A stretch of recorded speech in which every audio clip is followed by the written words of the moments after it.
Yo, what's up mga idol?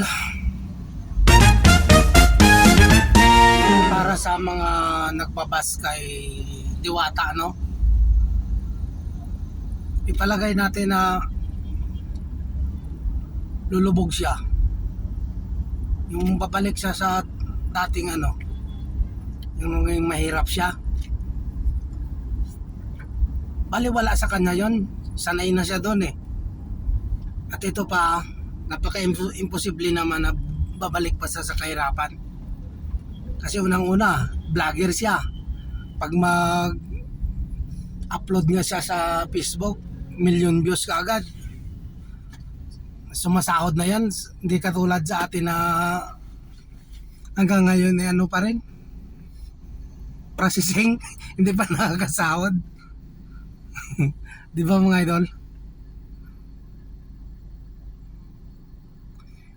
Dumaan ako doon kay Diwata kanina eh. Meron pa din kumakain, marami pa din.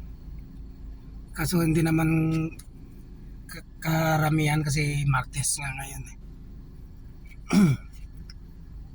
Mayaman na yun si Diwata. Huwag na natin pabayaan na natin, huwag na natin ibas. Yun lang ah.